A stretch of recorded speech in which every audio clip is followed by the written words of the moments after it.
Bueno, muy buenos días a todos. A very good morning to everyone.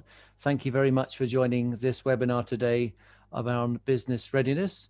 It is something we've been doing a series of webinars in the last year to inform our key contacts and stakeholders about the procedures and practices and things that are necessary in order to continue exporting goods to the UK. Hopefully some of you have joined those sessions in the past and found them useful.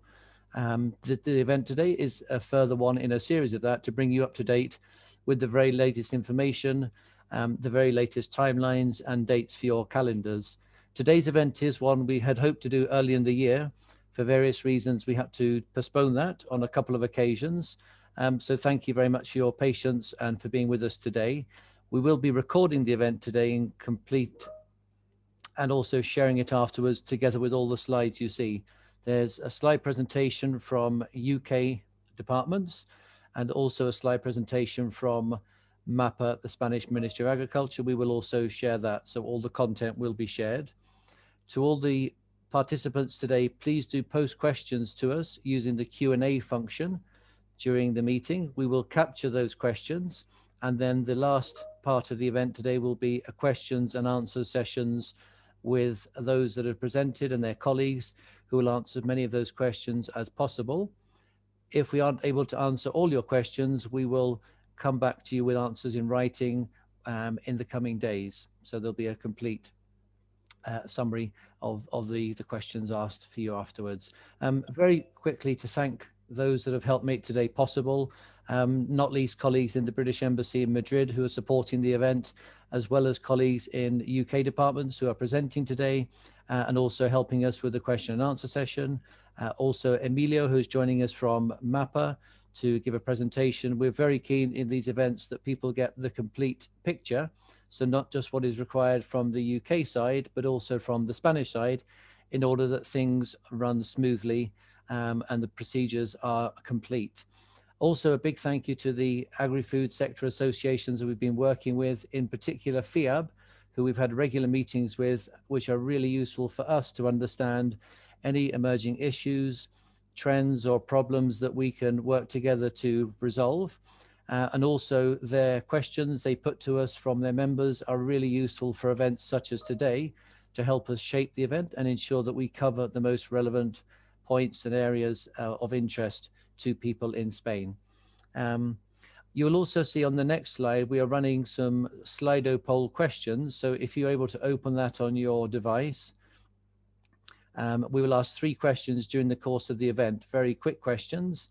If you are able to answer those, that's really helpful for us to get an understanding of how the event works for you and your level of understanding at the end of the event. So please do engage with that where possible. So you have the slide in front of you now telling you how to open that, and you can do that during the course of the event today. So with no further ado, I will pass on to our first presenter, Flavia from HMRC. If we can move to the next slide, please. Good morning, everybody. I hope you can hear me, and I'm sorry about not having a camera on today. It's just due to the technology that is available to me, but hopefully everybody can hear me. So I'll talk quickly about the customs procedures and what Spanish businesses need to know, and then I'll also walk you through some requirements on the import declaration side, full customs controls, GVMS, the new platform that is being introduced for pre-lodge declarations, and then some other basic things that I think are quite helpful for a Spanish audience to note. I don't think this is the right slide though, so if we can move to the next one. And the next, yeah, that's great, thank you. So the UK has introduced border controls, and this has happened in stages. We've started with some controls from the 1st of January 2021 and moved to full customs controls for all goods, or are rather in the process of doing so from the 1st of January 2022.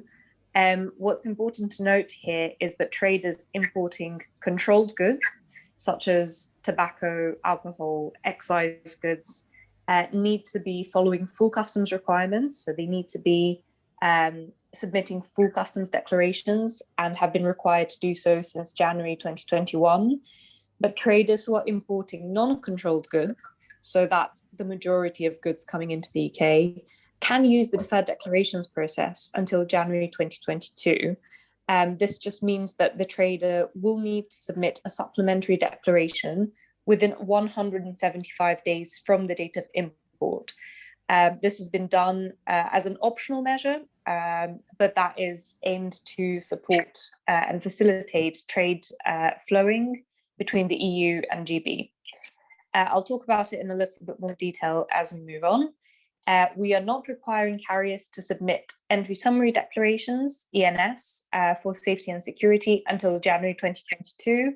This is another important aspect of the facilitations that we've put in place to enable trade to flow between the EU and GB. Last but not least, the UK has acceded to the Common Transit Convention in its own right, which means we're now a separate customs territory with separate CTC requirements that apply. So I'll talk about that as well in a bit more detail. Next slide, please. This will be quite relevant for many of the traders in this room. Import declarations, basically 3 key points to note.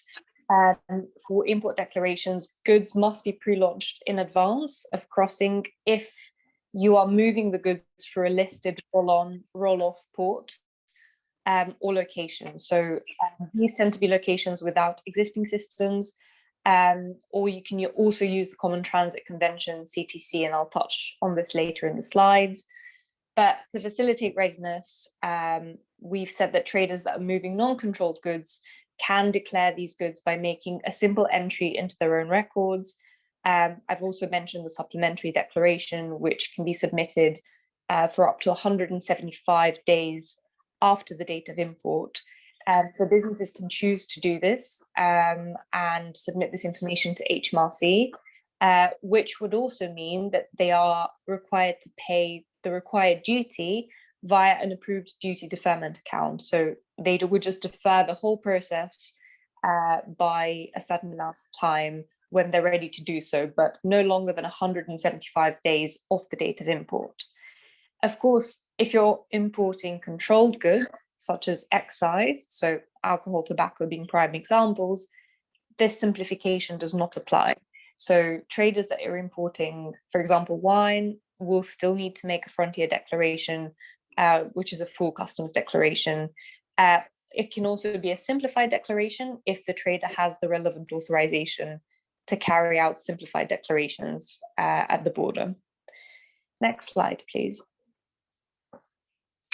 So on deferred declarations, just to get a key point across, when a trader does decide to use the deferred declarations for the goods that they wish to import, they will need a GB EORI number. GB EORI number is just the identification number. The way you have one in the EU, there's one for GB. And that is essential to start recording the movements of goods in their own records in accordance with the customs deferred declarations process. Just to stress again, this only applies to non-controlled goods. So if you're importing controlled goods, separate requirements apply. Usually full customs declarations are required. An important point to make is you can also apply for relevant authorizations. So that is in case you wish to use a more simplified customs process, or you can use a UK customs agent.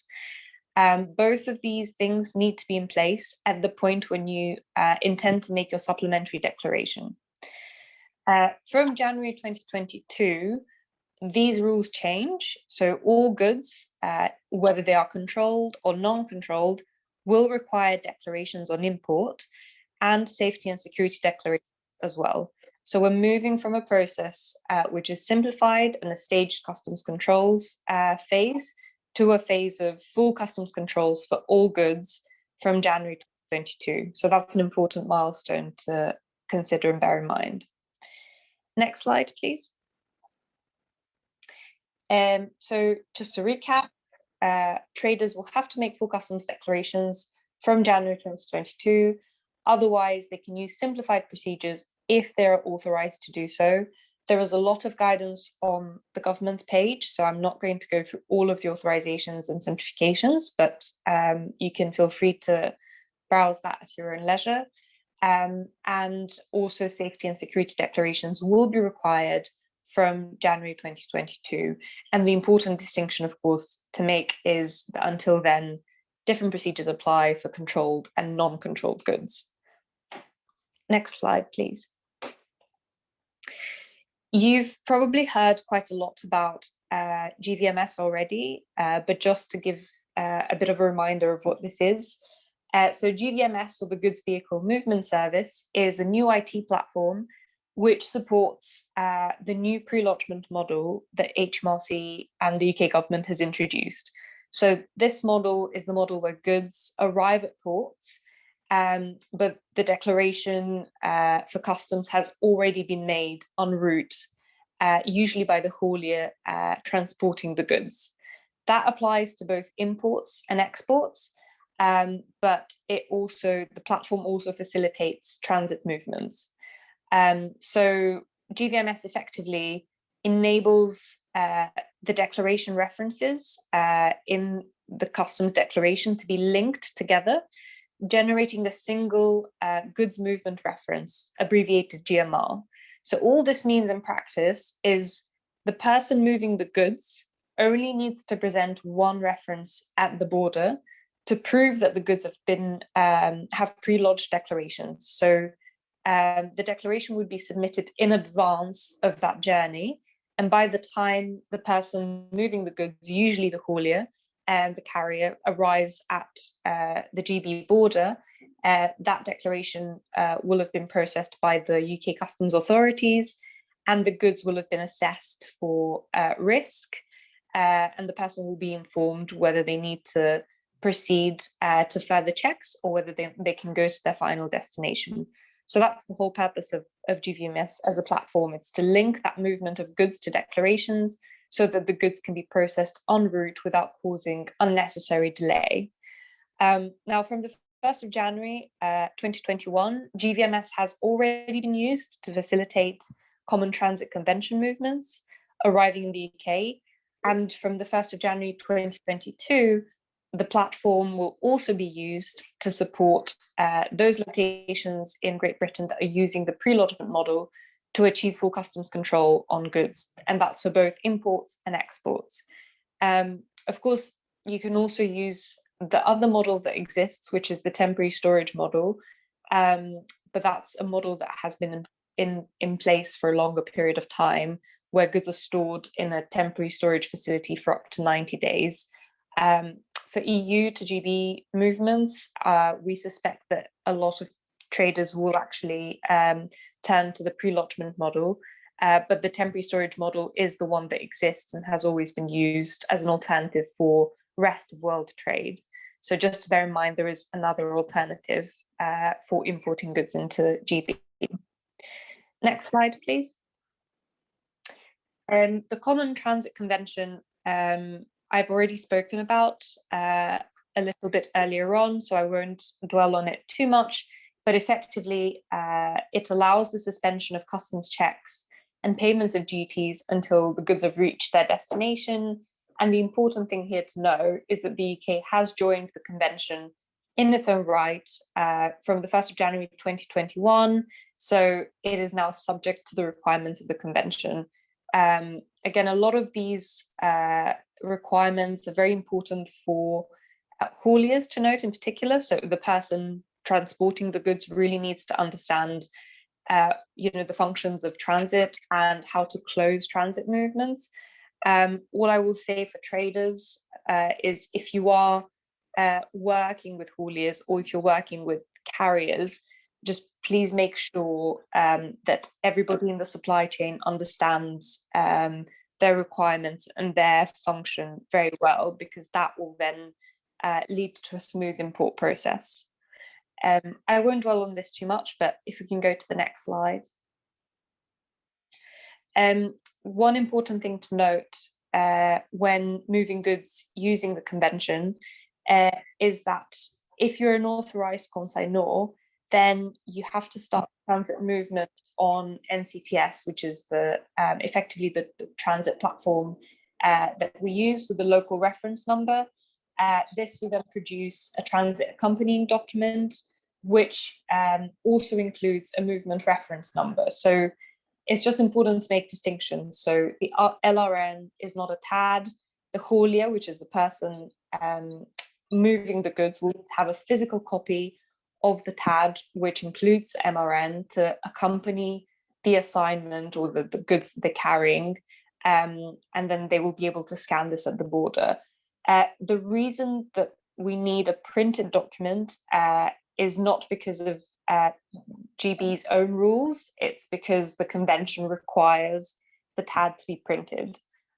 So that's something that we should be stressing. A second issue in using transit to import and export goods is that we've been encountering numerous incidents where the TAD, so the transit accompanying document, is not being discharged properly when arriving at the end destination. So what that means is that the goods may not legally enter free circulation. So this is a risk to the trader. And again, our recommendation,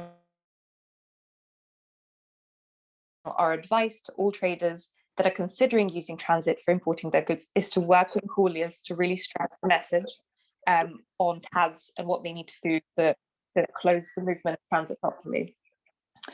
Next slide, please. This is just a note for hauliers, but if you are a haulier who is importing goods, it's really important that you check the Inland Border Facilities app.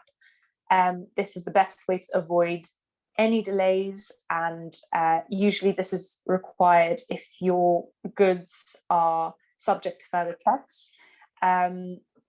But everything is available on gov.uk as guidance, and it's quite easy to understand. So if there are any questions on this, I'm happy to take them. But the idea here is that if the goods that the haulier is transporting need to be subject to further checks, then they can be directed to an IBF, which is the Inland Border Facility.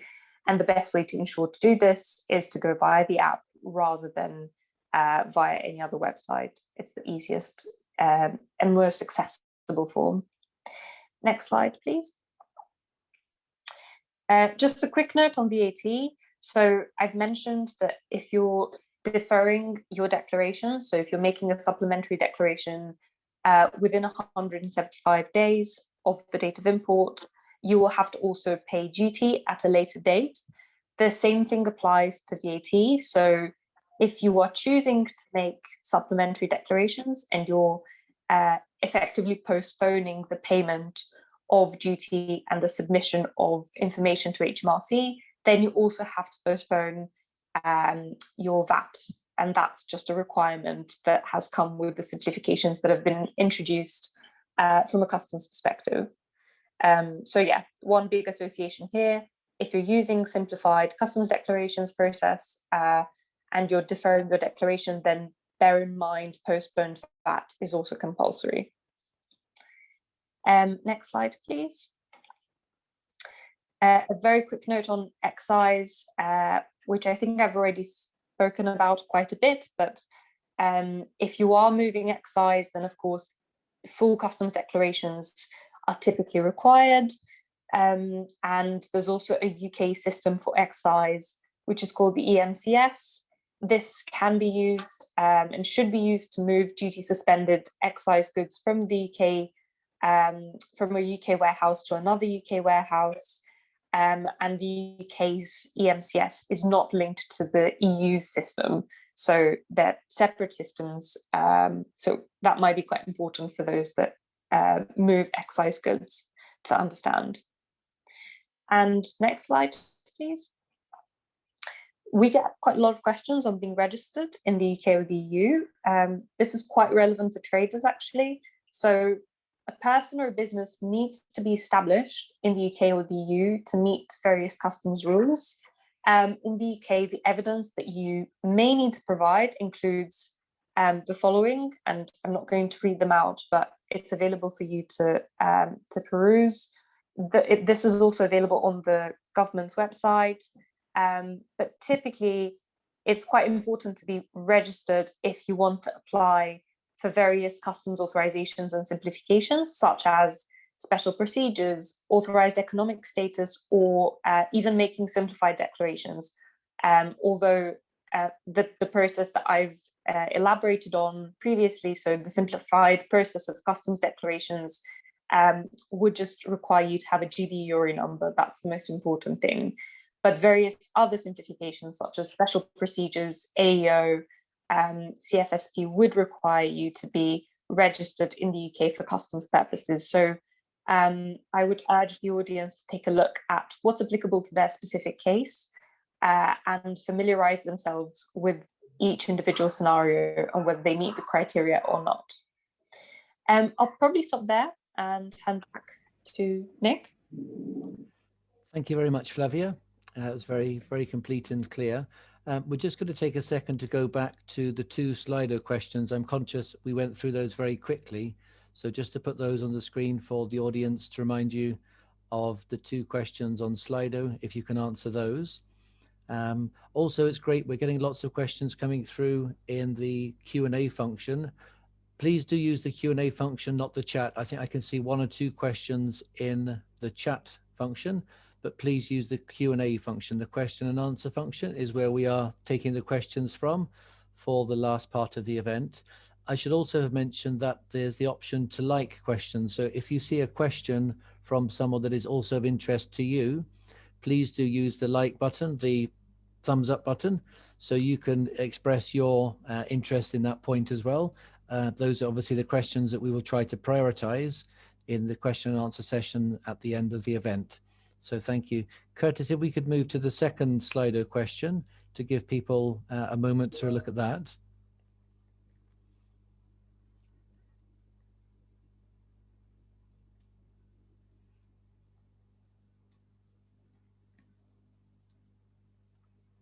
And we will share the results of the Slido poll with you after the event as well. So as I say, very helpful for us to see people's experience and level of understanding and what you've learned from today's event.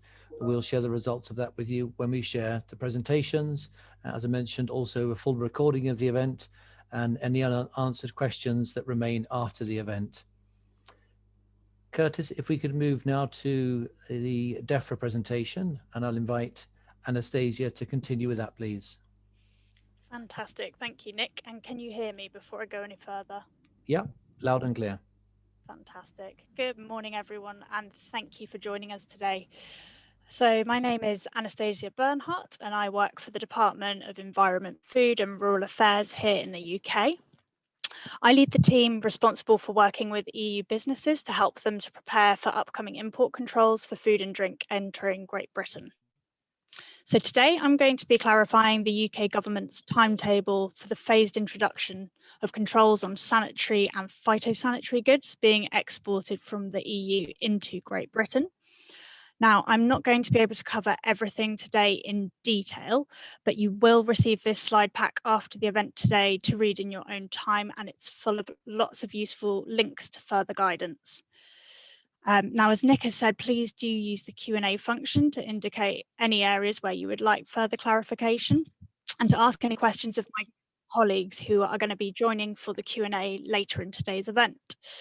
I'm going to be joined by my colleagues Jack Stacey, Lisa Ramsey and Michaela Tharby, who lead on animal imports into Great Britain. They will be able to answer any of your questions on dairy, meat, fish products and live animals. I'm also going to be joined by Victoria Clark, who is our lead on plants and plant products, which of course includes things like fruit and vegetables. Now, if we can move on to the next slide, please. Now, as I have limited time to talk to you today, I'm not going to run through the existing sanitary and phytosanitary controls that came into force in January earlier this year. But if you would like a reminder, the details are included here in the slide pack, which will be shared with you. So if we can move on a couple more slides to the first slide on products of animal origin. A couple more slides, please, onto the beginning of October. Fantastic, thank you. So this slide gives you an overview of the timeline for all of the import controls coming in for SPS products from October until March 2022. I will leave you to digest this in your own time. So if we can move to the next slide, and I'll sort of talk about products of animal origin in more detail. So first of all, just to clarify what I mean by products of animal origin, I mean any product that has come from an animal and is eaten by humans, so things like dairy, meat, and fish. So from October 2021, products of animal origin will need to be pre-notified on IPAFs, which is the UK's new IT system for doing so. Now, this is something that your importer in Great Britain will need to do. These products will also need to be accompanied by the relevant health certificate. Now, as the EU exporter, you are responsible for obtaining that health certificate. I will come back to cover health certificates in a little more detail further on in this presentation, but essentially what you need to know is that you must ensure you provide a copy of that certificate to your importer in Great Britain so they can upload it onto IPAFs to make the pre-notification and to enable remote documentary checks to take place. You should also ensure that the copy is provided to your importer as soon as is possible. If we look ahead to January 2022, the requirements to pre-notify on IPAF and to produce the relevant health certificate do continue to apply. However, these products now must also arrive at an established point of entry that has an appropriate border control post for that product. Now, if we can move on to the next slide, please. So we'll take a quick look at composite products in a bit more detail, as this is an area where we often receive a lot of questions. So what do I mean by a composite product? I mean foods that contain both processed products of animal origin and products of plant origin, where the processing of that primary product is an integral part of the production of the final product. So to make that a bit clearer, just to give you a few examples, that could include a ready meal lasagna, or it could be mayonnaise if it contains more than 50% egg. Now, composite products must follow the staged requirements for products of animal origin, as I have just laid out. However, there are a few exemptions. So some goods are exempt if they contain less than 50% processed animal product, they contain no meat product, and they meet the requirements set out in legislation. If your goods contain any meat product or more than 50% animal product, it must be pre-notified using IPAFs, accompanied by a health certificate, and follow the phased approach set out for products of animal origin. If we can move on to the next slide. So I'm not going to cover in huge detail animal byproducts today, but what I mean by animal byproducts is anything that comes from an animal but is not for human consumption. So for example, skins or hides that are a product of the slaughterhouse process. Now, the controls are very similar to those for products of animal origin, but only products with certain CN codes will need to enter via a border control post in January 2022. So if you do trade in these products, I would advise you to take a look at this slide in more detail. If we can move to the next slide, please. And the one after this, I believe. Thank you. So this slide lays out the controls for live animals and germinal products. So these rules came into force in January earlier this year. So since January, they've been required to be pre-notified using IPAFs at least 1 working day before the expected time of arrival at the point of entry, and for animals to be accompanied by a health certificate. Now, your importer in Great Britain must supply you or the official veterinarian with the unique notification number that is generated when the importer pre-notifies the UK's Animal and Plant Health Agency about the import via IPAFs. Now, as the exporter, you must add that UNN code to the commercial documentation or the health certificate. Physical checks on live animals are carried out at destination. Now, these measures continue to apply The next change you need to remember is on the 1st of January 2022, when there will be new requirements for germinal products to enter via an established point of entry with an appropriate border control post. Now, by March 2022, live animals must also enter via an established point of entry with an appropriate border control post for documentary, identity, and physical checks. High-risk live animals will continue to be checked at 100%. If we can move on to the next slide. So now we will move on to talk about controls for plants and plant products. That also includes things like fruit and vegetables. Now, currently, only high priority plants are subject to import controls. The next set of changes you need to be aware of are those coming into force on the 1st of January 2022. And that will be when high priority plants and plant products will start to undergo physical and identity checks at an appropriate border control post instead of at the place of destination. Now, also by this point in January, all regulated plants and plant products will need to follow the requirements for pre-notification and to be accompanied by a phytosanitary certification. Now, by March 2022, physical and identity checks on all regulated plants and plant products will be carried out at the appropriate border control post. Now, onto the next slide.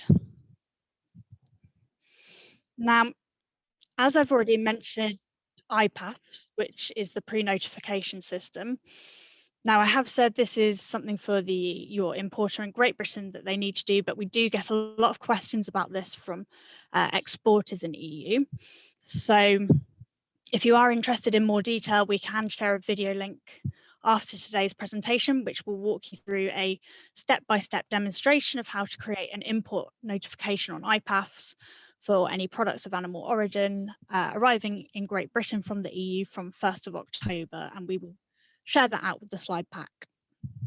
If we can move on to the next slide. So just a quick word on pre-notification times. So your importer in Great Britain needs to pre-notify movements of live animals on IPAFs at least 1 working day in advance of the goods arrival at the point of entry. For plants and plant products, you need to submit the import notification at least 4 working hours prior to arrival for any roll-on, roll-off and air movements, or at least 1 working day prior to arrival by all other modes of transport, along with the phytosanitary certificate.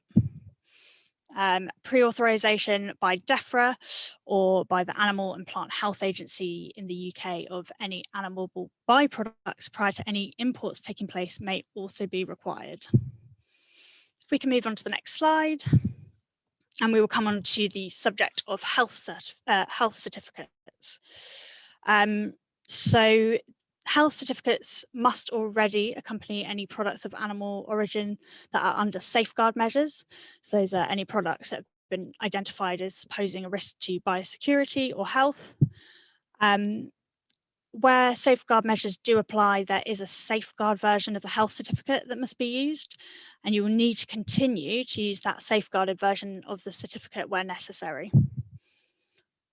However, from October 2021, a health certificate is going to be required for all products of animal origin for human consumption and for animal byproducts not intended for human consumption. Now, it's your responsibility to obtain the health certificate, and the important thing to note here is that the health certificate will be issued to you by the competent authority in Spain. So a certifying officer is authorized by that competent authority, and they must complete that official certificate. Now, the certifying officer would be an official veterinarian or an official inspector as defined by the relevant EU retained legislation, and they must have clearly designated all, completed all designated fields in that health certificate. Now, any official SPS documentation that are required to accompany the health certificate, such as additional attestations or lab results, will be specified on the relevant health certificate.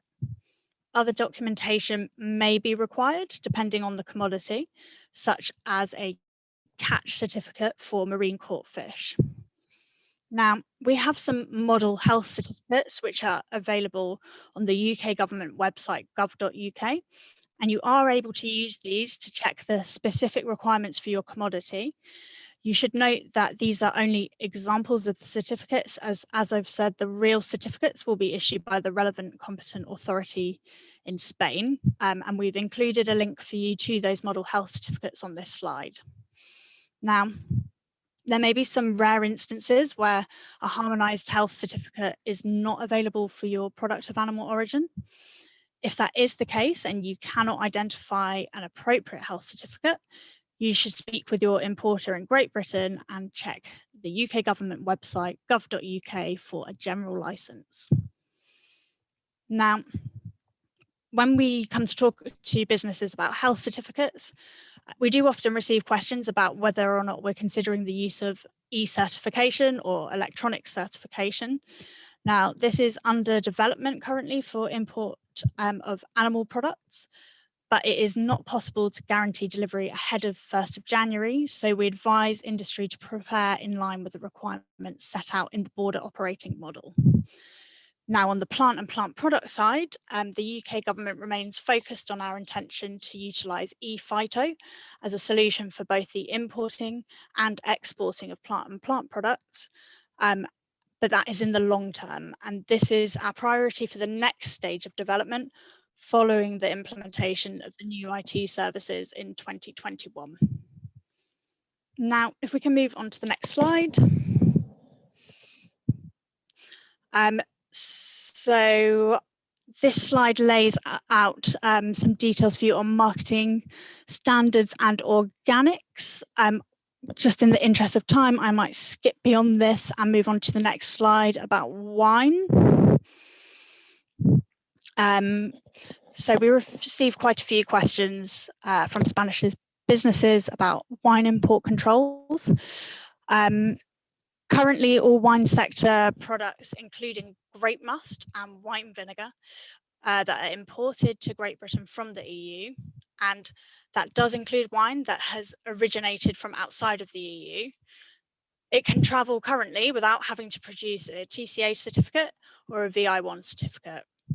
However, that will change from the 1st of January 2022, and that situation will change as followed. So finished wine of EU origin will be able to travel to Great Britain under the simplified certificate, which is set out in the technical barrier to trade annex, which, if you're interested, is Annex 5 on trade in wine, and that is in the UK-EU Trade and Cooperation Agreement.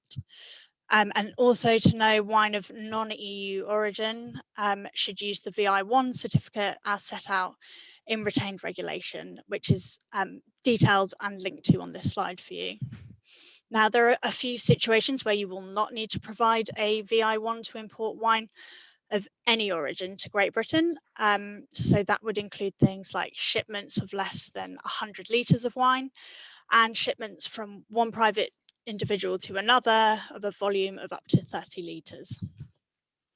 If we can move on to the next slide. Again, another area we receive a lot of questions from is on olive oil. So just to be really clear, you do not need to use a phytosanitary certificate to import olive oil into Great Britain from Europe.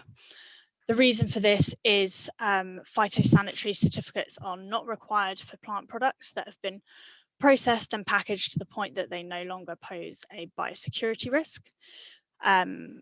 Therefore, processed products such as olive oil will not be required to have a phytosanitary certificate and won't be subject to import checks as part of the new phased import controls for plants and plant products. However, we do recommend that you check the DEFRA Plant Health portal for a list of goods that do require pre-notification and phytosanitary certificates. And again, we can share this link with you along with the slide pack today. And onto my final slide, where I will just give you a quick recap of the key things you need to remember. So from 1st of October, if you're importing products of animal origin into Great Britain, you need to Obtain the relevant health certificate for that product from the competent authority based in Spain. You need to provide your importer in Great Britain with a copy of the completed health certificate as soon as it is available to you, and you need to ensure that that original certificate travels with the consignment. Then from 1st of January for plants, you need to ensure a phytosanitary certificate travels with the consignment, and the importer in Great Britain submits a pre-notification. So thank you all very much for your attention today. I will hand back over to Nick, and we'll be joining you shortly for a Q&A session with my colleagues from DEFRA. Thank you very much, Anastasia. There's a lot of information covered there, and as you said, we'll be sharing the slide pack in full with all the references for people to go through, and taking questions at the end of the event that people, again, are reminded to please put your questions in the question and answer using the question and answer function, not the chat function. I'll now invite Mike, our colleague from Department for Transport, to come on screen and share his presentation. Good morning, everyone. Thanks, Nick. So I'm Mike Head from the Department for Transport, and today I'll just be talking about identity cards. So next slide, please. So from the 1st of October this year, it won't be possible to come to the UK using an EU, EEA or Swiss identification card, except where the holder has applied to the UK government's EU settlement scheme by the 3rd of June 2021, or otherwise has protected rights under the Citizens' Rights Agreements.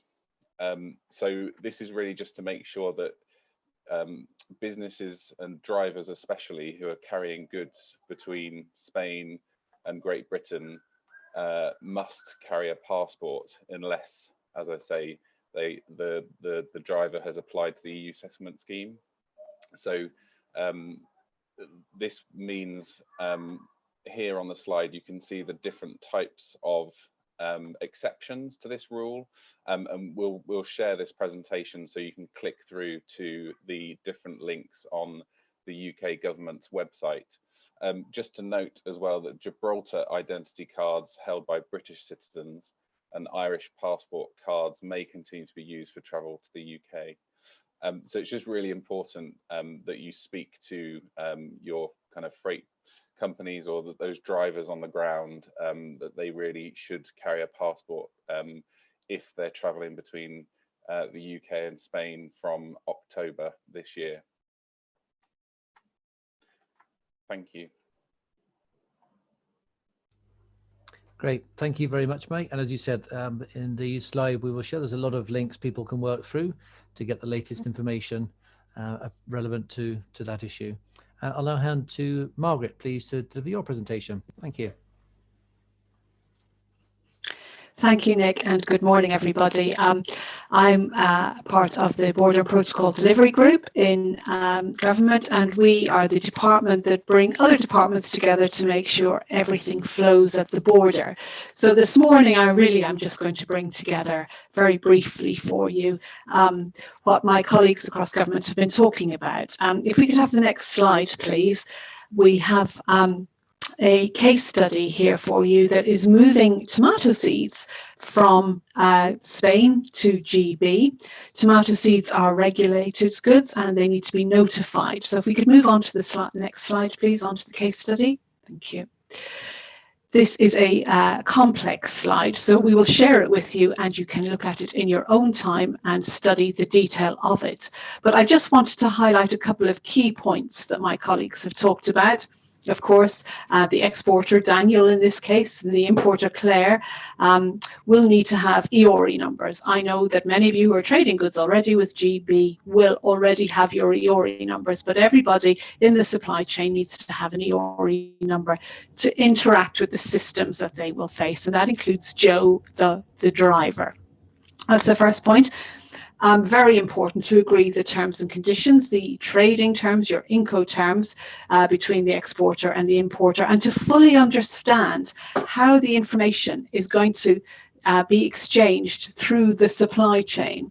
So in this particular case, we're moving tomato seeds, and Daniel will need to apply for and get a phytosanitary certificate from the local Ministry of Agriculture in Spain, and he will need to be very clear about how that is going to be shared with Claire and Joe and everybody else who needs access to it to move those tomato seeds. So that is a key point we wanted to highlight, and something that is coming up in our feedback, that clarity of movement of the information between the supply chain. In this particular example, our importer Claire is going to use the deferred declarations that Flavia talked about, but those will finish in January next year, and Claire will need to be approved for simplified procedures, or she will need to do her full declarations on arrival.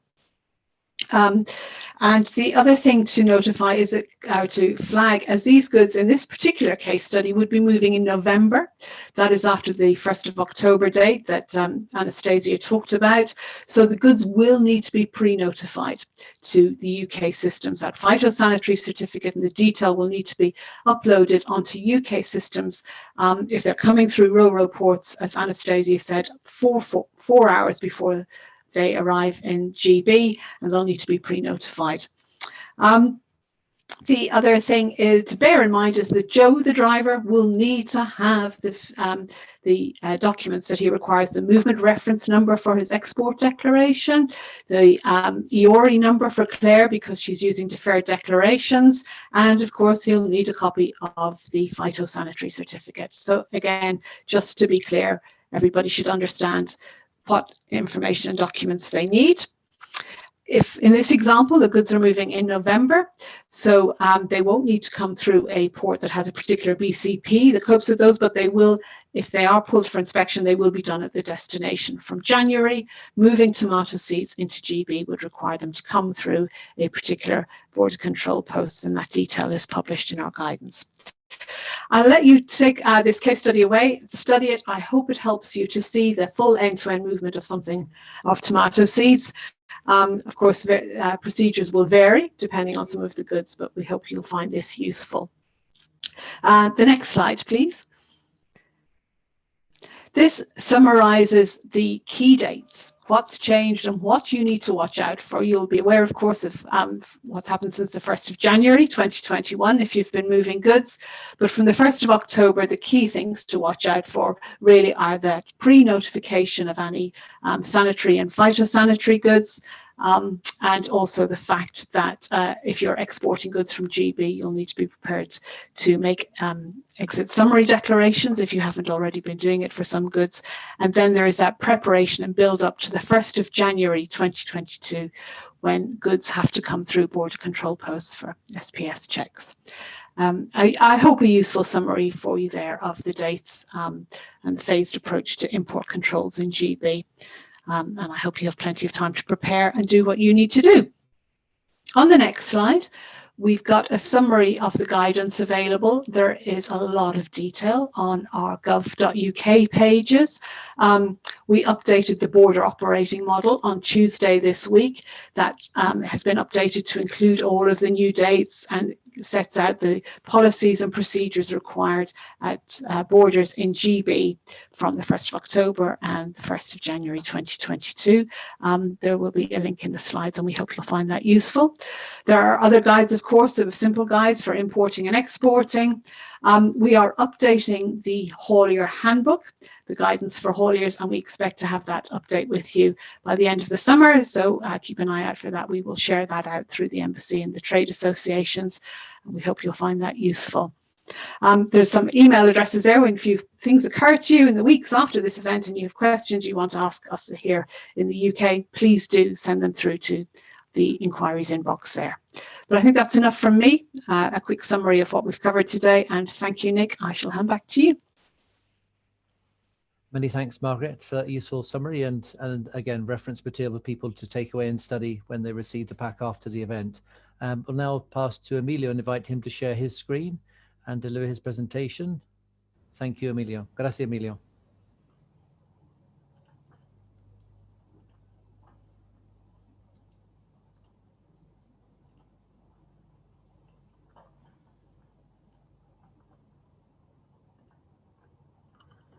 Bien, Muchas gracias, Nick, y muchas gracias. Os agradezco el poder tener la oportunidad de, bueno, pues estar con todos los operadores, sectores y con vosotros compartiendo y poniéndonos al día también de toda la información en relación al Brexit.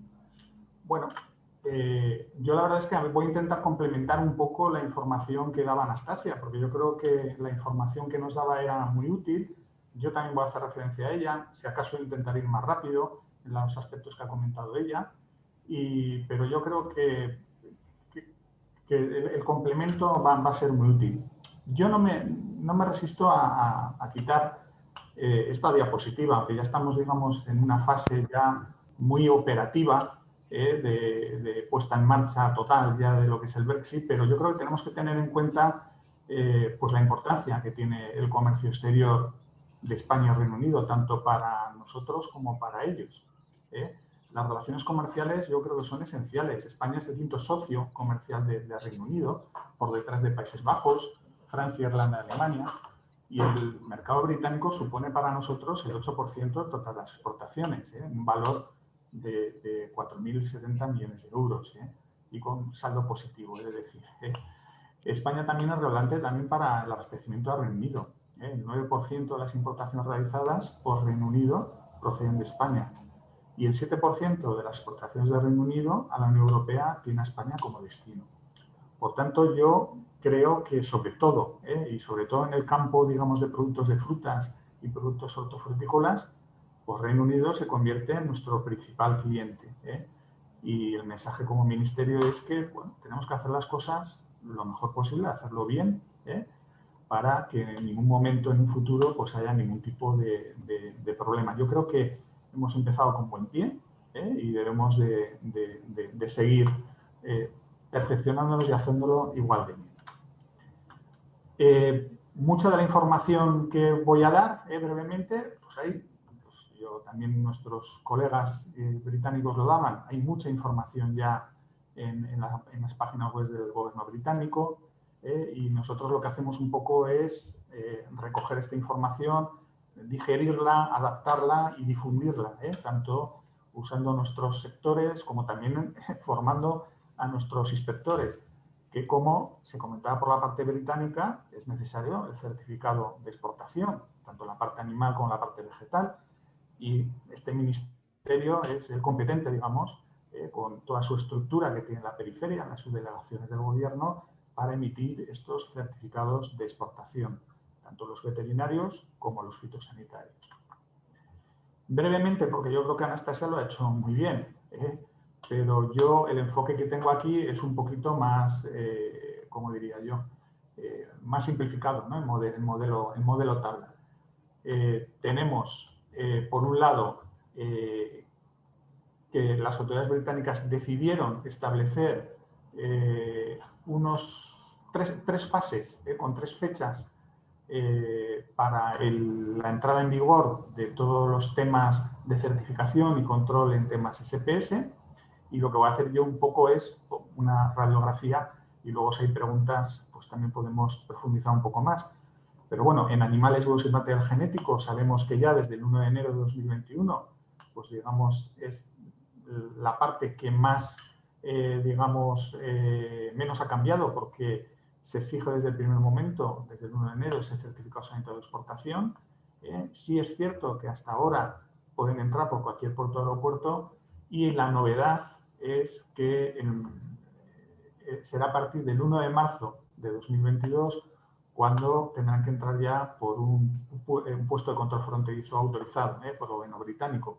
Pero bueno, todo lo que es la operativa por la parte española, digamos, pues está funcionando, yo creo, moderadamente bien, y está en pleno rendimiento. Es decir, luego veremos unas cifras, se están expidiendo ya los certificados sanitarios de exportación y están efectivamente, entra en todo el engranaje que hemos visto en la última diapositiva, pues todos los pasos que hay que dar en el proceso de aduanas, controles, tanto aquí como en Reino Unido, etcétera, ¿no? Esa diapositiva tan bonita de Margaret, con las semillas de tomate, pues lo mismo para los animales vivos.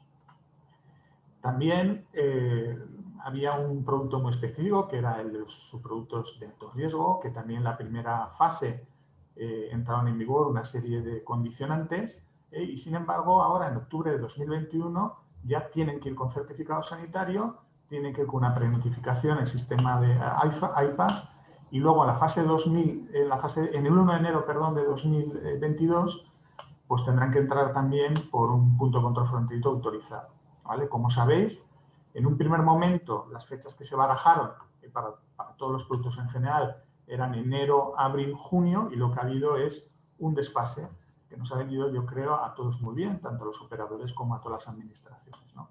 Entonces ahora, digamos, las tres fases es 1 de enero, 1 de octubre y 1 de enero de 2022, e incluso vemos también que hay el 1 de marzo de 2022. O sea, en realidad son 4 fechas clave.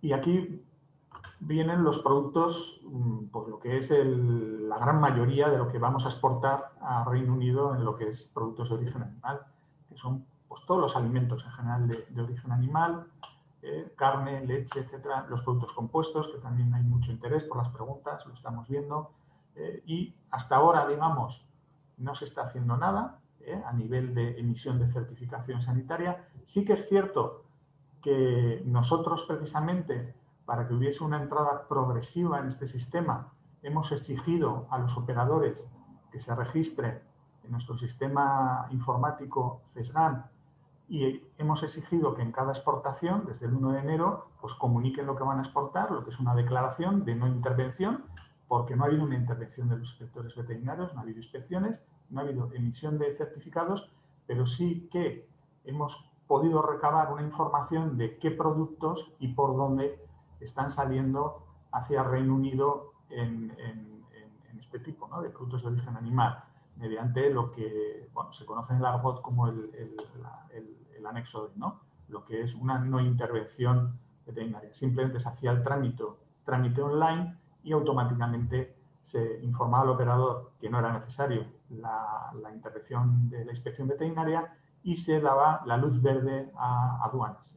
Entonces era un trámite que ahora mismo, luego veremos unas cifras, nos ha sido muy útil para conocer el volumen un poco de productos y el volumen de certificación que tenemos que afrontar a partir de 1 de octubre, porque efectivamente, como decía Anastasia, todos estos productos, pues el 1 de octubre de 2021, pues tienen ya que ir acompañados con un certificado sanitario de exportación expedido por las autoridades españolas, y tiene que haber una prenotificación en el sistema IPAS.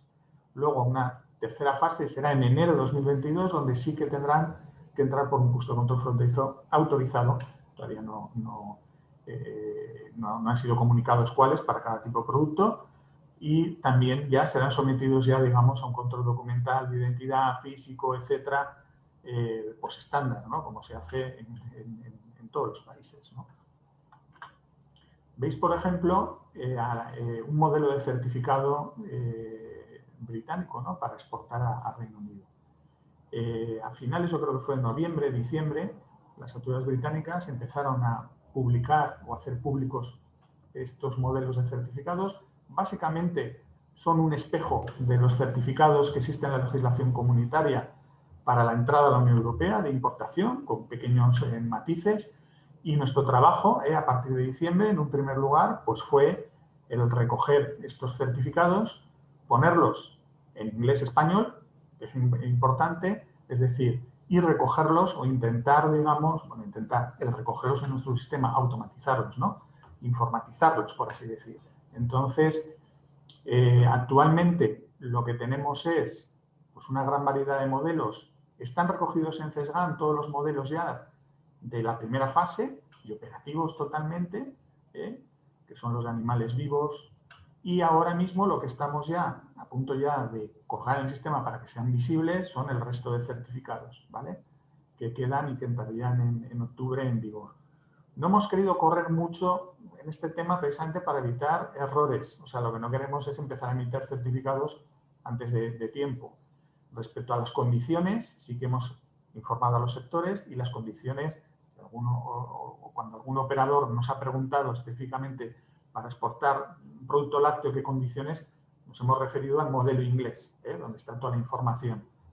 Nosotros lo único que estamos haciendo ahora en esta fase es acabar lo que es la traducción de estos certificados e introducirlo en nuestro sistema para que se pueda trabajar online y para que la emisión de los certificados, la petición sea online, la emisión sea dentro de nuestro sistema informático, CESGAN, y posteriormente se pueda o bien imprimir en papel o en un futuro, cuando se acuerde entre ambos gobiernos, el poder funcionar con la certificación electrónica, ¿vale?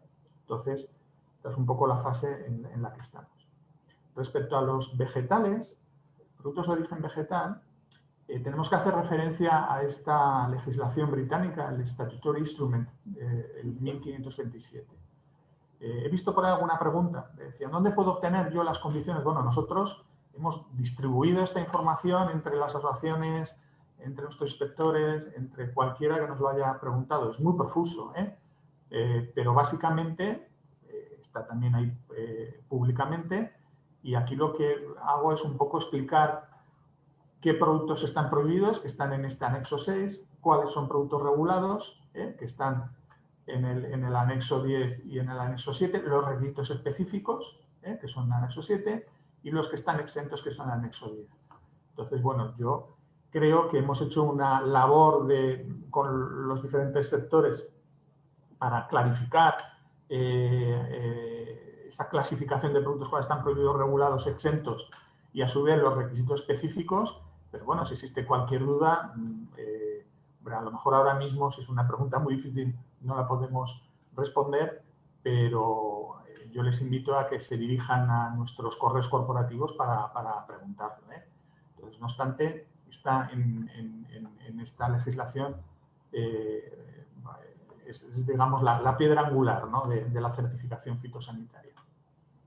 Y básicamente lo que hace esta legislación británica es decir, unos productos que están exentos, ¿vale?, que son los de la Unión Europea, más unos añadidos que fundamentalmente son, que a nosotros nos interesa mucho todo lo que es el tema de cítricos, y también el kiwi, el cabi, el mango, fruta de la pasión guayaba, y luego lo que es también importante que ha salido antes comentado, cualquier producto que sea procesado, incluso ultracongelado, haciendo referencia, por ejemplo, al aceite de oliva, ¿no? Entonces, son productos exentos, digamos, de la certificación fitosanitaria.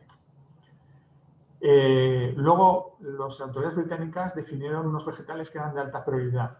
Aquí hay, digamos, una serie de vegetales o productos agrícolas, porque incluso se habla de maquinaria. Pero bueno, básicamente son las patatas de siembra, semillas, madera, corteza. Entonces, con la misma aproximación que es con la parte animal, desde el 1 de octubre de 2021, este tipo de productos, por ejemplo, patata de siembra, está yendo con su certificado fitosanitario, hay una prenotificación, etc. Esto no cambia, pero en enero de 2022 ya tendrán que entrar por un punto de control fronterizo autorizado por el gobierno británico, ¿vale? Y sí que habrá un control documental, de identidad, físico, ya más estándar, ¿vale? Entonces, como veis, es una aplicación o una aproximación progresiva como se está haciendo en la parte animal. Y luego, finalmente, hay lo que sería el gran volumen de nuestras exportaciones, que son los productos vegetales regulados, ¿vale?, que serían, pues bueno, pues nuestras lechugas, nuestros tomates, nuestros pepinos, etcétera, ¿no?, que de momento están sin requisitos, que en un momento iban a entrar la certificación en julio, acordaros, pero efectivamente ha habido ese aplazamiento hasta enero de 2022. Pero bueno, en enero de 2022 tendrán que ir efectivamente con su certificado fitosanitario, tendrán que entrar en el sistema de prenotificación, etcétera, ¿no?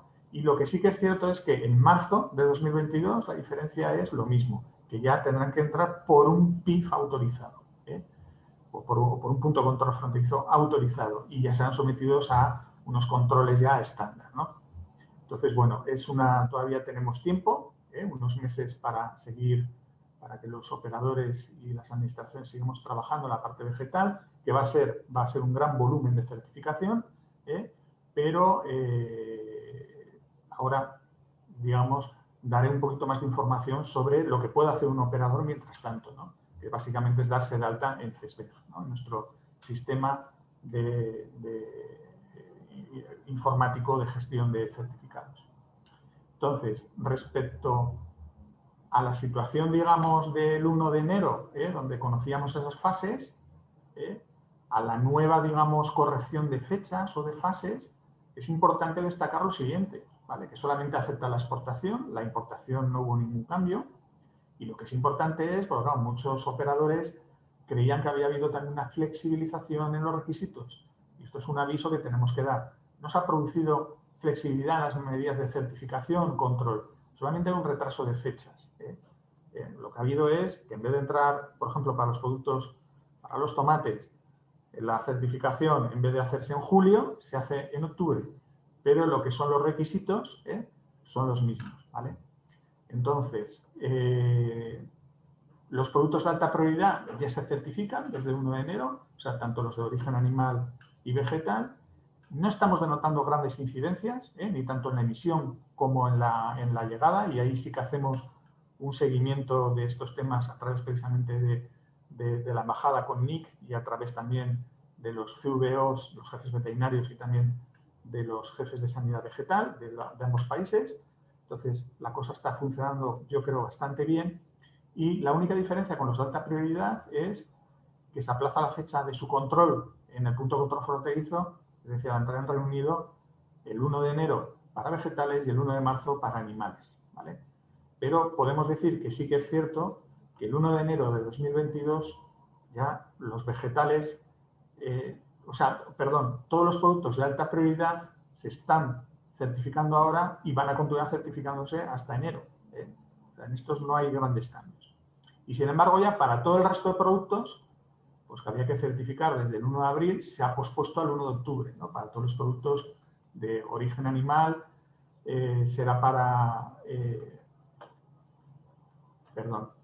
se pospone al 1 de octubre para los productos de origen animal y el 1 de enero para los vegetales, ¿no? Y un poco la fecha precisamente más próxima que tenemos es precisamente esta, la de octubre, ¿no? Con el mes de agosto por medio, y por eso nosotros hemos estado obteniendo mucha información para ver cómo podemos organizar los servicios. Un recuerdo también, tema de embalajes de madera. Tienen que ir, todos los embalajes de madera deben de cumplir la normativa NIF 15, ¿vale? Entonces esto también es importante, un recordatorio. Y entonces, precisamente una serie de datos, ¿no? Para ver cómo está el tema de cuál es el impacto real que está teniendo el Brexit, ¿no? Pues mirad, en la categoría de certificación veterinaria, gracias, digamos, a ese anexo de una intervención, estamos recabando una información muy interesante y sabemos que aproximadamente, estos son los primeros meses desde el 1 de enero, el 86% de los envíos son alimentos, alimentación animal es aproximadamente un 11%, medicamentos veterinarios un 1%, lo que son movimientos de animales de compañía suele ser un 1%, pero comerciales, ¿vale? Productos para uso técnico un 1% y bueno, hay otros movimientos de animales vivos, ¿no? Muy específicos, bueno, hemos puesto un porcentaje 0%, pero fijaros aquí el número de cargamentos, por así decir, desde, y no me quiero equivocar, yo creo que es, perdón, voy a rectificar aquí, desde el 1 de enero hasta el 1 de mayo, ¿vale? Estamos hablando de un periodo de 4 meses. Alimentos de origen animal ha habido 8.291 envíos, animales vivos y genética son 119 envíos, y luego hay un gran número que nos ha sorprendido de movimientos de animales de compañía comerciales, no de dueños que van con su perrito, sino que son de más de 5 mascotas, ¿no? Lo que dice la legislación comunitaria, de más de 5 animales y con fines comerciales, ¿no? Ha habido muchos movimientos. Bueno, pues esto es un poco extrapolando. Lo que podemos decir es que el 1 de octubre, en el mes de octubre, pues durante ese mes tendremos pues alrededor de 2.500 certificados y cargamentos que irán a Reino Unido. ¿Y dónde se están certificando fundamentalmente? Pues fijaros, sobre todo se están certificando muy al norte de España, o sea, muy cerca en la parte animal, muy cerca del norte de España, muy cerca de la salida de nuestras fronteras. Tenemos en Barcelona, en Gerona, tenemos, bueno, Algeciras un 6%, pero fijaros, Guipúzcoa, Vizcaya, que siempre han sido puntos de no mucha certificación, pues también están certificando.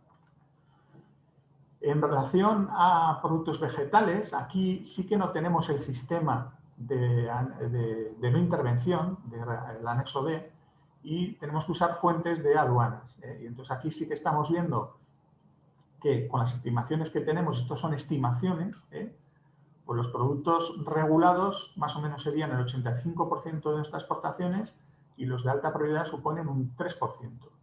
Y alrededor de un 12% son estos cítricos que hablábamos, caquis, etcétera, supone un 12%, ¿vale?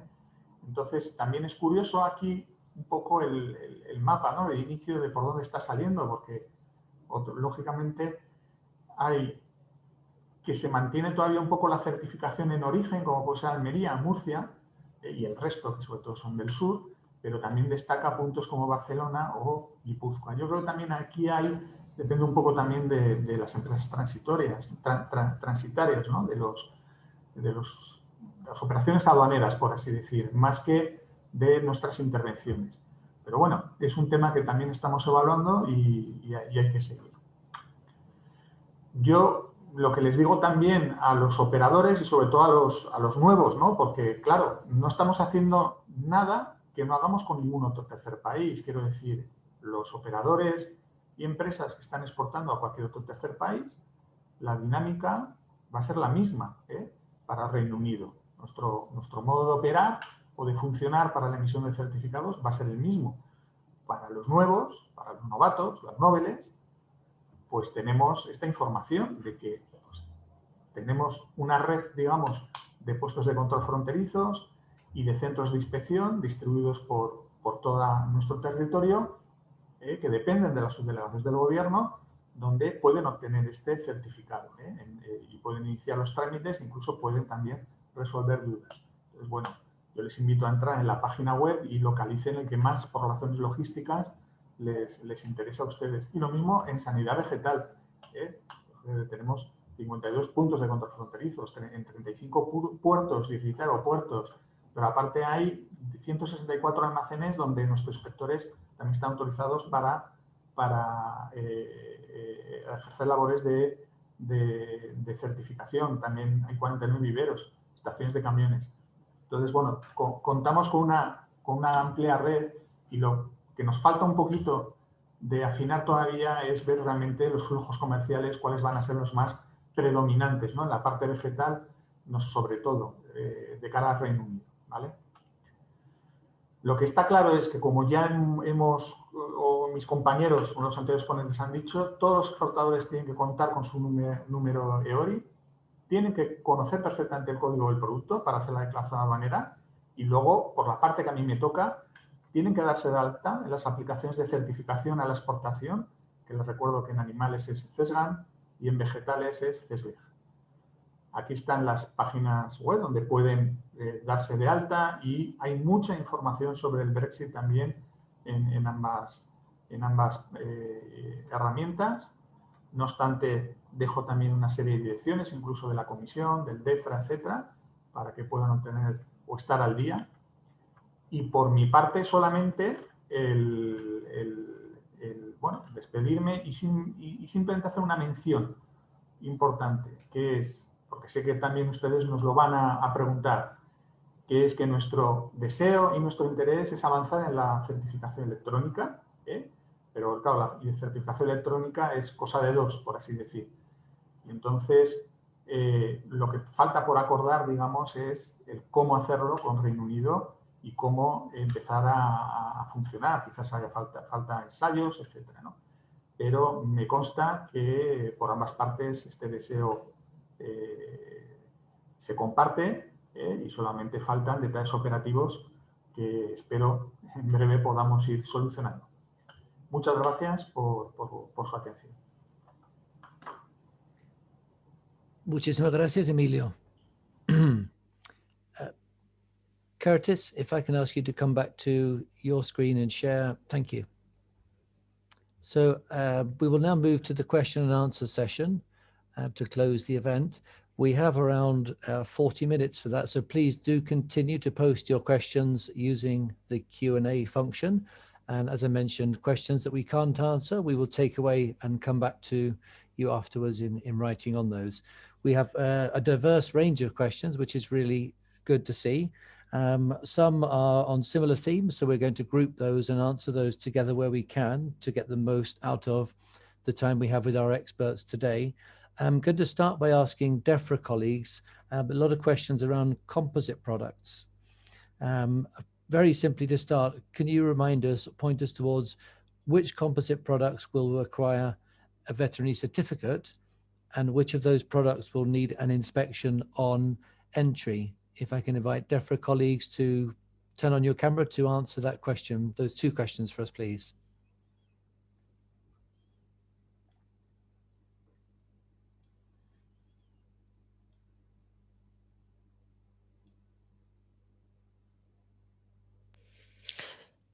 Sorry, Nick, I will take this one unless someone from the animal imports team wants to provide a bit more information than I would be able to. But I think essentially the thing to know about composite products is that it is classified as a composite product if it has more than no meat. Sorry, bear with me 1 second, Nick. I'm just going to make sure I get this correct for you. So composite products do need to follow the same stage requirements that I discussed for products of animal origin. So that is that they will require health certification in October. They need to be also pre-notified on IPAFs in October. And then also by January, they will need to make sure they enter by the correct border control post. So just to, again, define what we mean by a composite product. So that's any food that contains both processed products of animal origin and products of plant origin, where the processing of the primary product is an integral part of the production of the final product. They are, however, exempt and don't sort of not classed as a composite product if there is less than 50% processed animal product, and there is also no meat product in that product as well, and that they meet the requirements set out in legislation. However, if your goods do contain any meat product or more than 50% animal product, it must be pre-notified using IPAFs, accompanied by a health certificate, and follow the phased approach set out for products of animal origin. Now, I appreciate composite products is quite a tricky one because there's such a variety of what this sort of encapsulates. I know my colleagues are working on various documents and guidance to help traders identify how their product sits within that. So as soon as we have that guidance we can share with you, we'll make sure everyone on this call has received. Thank you, Anastasia. And I agree. I think helpful to follow up further questions around composite products and which template should be used for those transactions. I think that's something you said we will follow up and clarify in the information we send, so people have the links to those documents and are clear about the procedure as you've just described it. A question, if I can, to Flavia around customs controls.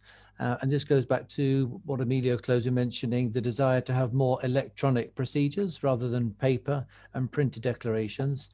The question is the UK government contemplating an alternative for the obligation of presenting printed customs declarations? Hi, so yeah, basically I need to clarify this, and it's really important that people understand. GVMS is an automatized platform, and there is no requirement to present a printed declaration in GVMS.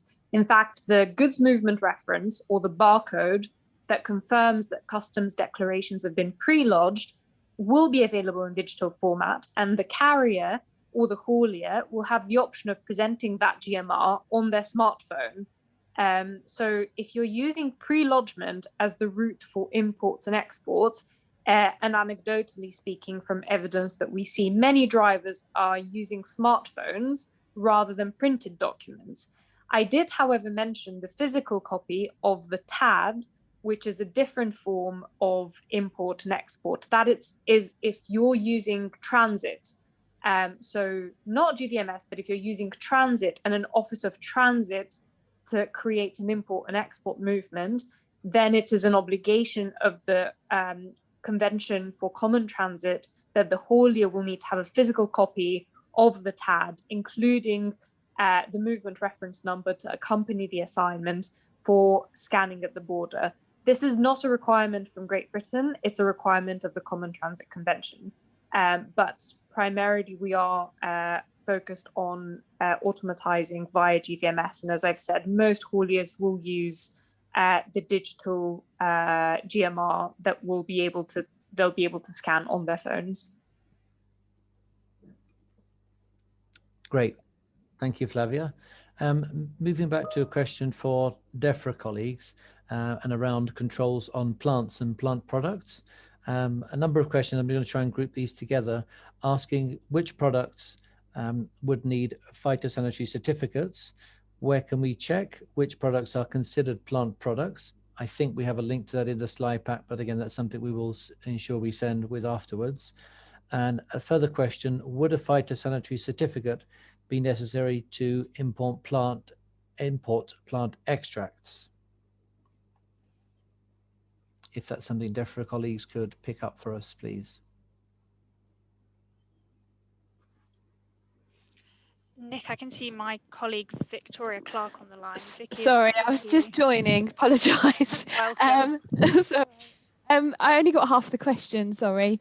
Could you repeat it? Sorry. Yeah, sure. So we've had a number of questions, Vicky, around plant products and certification required for those. So one simple question, where can we check which products are considered plant products? And I think if we don't have a link in the pack today, that's something we can add. Yeah, I can absolutely share a link. There is a link on all this information is on our gov.uk pages. So I can put a link in the chat if that works, so everyone can follow that and see where that information is. And yeah, I think I heard the second question was about extracts. I'm not exactly sure what that means, but if a product is sort of sliced or something in some ways, as in processed or frozen or anything like that, then it won't require a phytosanitary certificate. But I'm not exactly sure what the extract means. So if you can provide a bit more clarity around that, I can certainly take that one away. Great. Thank you, Vicky. And going back to something we've covered in earlier questions around electronic versus printed documentation, further question asking, will perishable products such as fruit, example, avocado, need to have a phytosanitary certificate on paper, or can this be done electronically? So I think this sort of relates to sort of e-phyto. So currently plants and plant products need to be accompanied by a phytosanitary certificate. Because there is COVID easements at the moment, this can be a scanned copy, and the paper copy can follow, provided it's provided to APHA 3 days within a certain sort of time frame of direct to our APHA offices. And then I think this is more relating to sort of e-phyto, which is absolutely our priority to try and implement. We're obviously currently focusing on implementing our new IT system at the moment, and it is our aim to get e-phyto up and running by January 2022. By the time phytos, etc., will be required for sort of plant products, if you like, so the fruit and vegetables. So by the time that comes in, it's absolutely our aim to have sort of e-phytos in place so you can provide an electronic certificate. I hope that answers the question. Great, thank you very much, Vicky. That's very clear. Keeping with the subject of certification and electronic certification, I'm going to come to Emilio, if I can. Emilio, te pongo la siguiente pregunta. ¿Cuándo está previsto que esté disponible el certificado veterinario para productos de origen animal compuesto en la página de Sexcan? ¿Necesitará atestaciones sanitarias de salud pública? Lo siento, Nick, es que no te he oído la primera parte de la pregunta. Tranquilo, te repito. Sí, por favor. ¿Cuándo está previsto que esté disponible el certificado veterinario para productos de origen animal compuestos en la página de Sexcan? ¿Necesitará atestaciones sanitarias de salud pública? Como he comentado antes, lo que estamos ahora trabajando efectivamente es en traducirlos al español, hacerlos bilingües y yo creo que antes de que nos vayamos de vacaciones estará ya en la página web, pero claro, no estará que se pueda usar, lógicamente, hasta el 1 de octubre.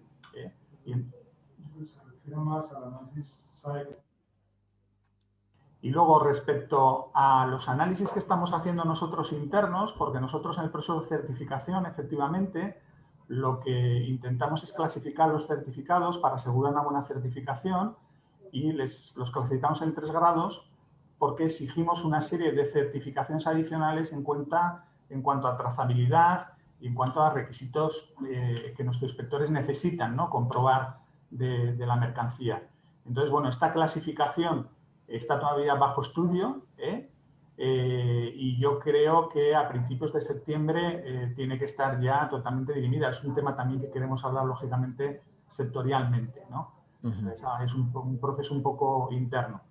Pero lo que es, vuelvo a insistir, si lo que le interesa es ver las condiciones per se, actualmente está la versión inglesa, que es la vuestra.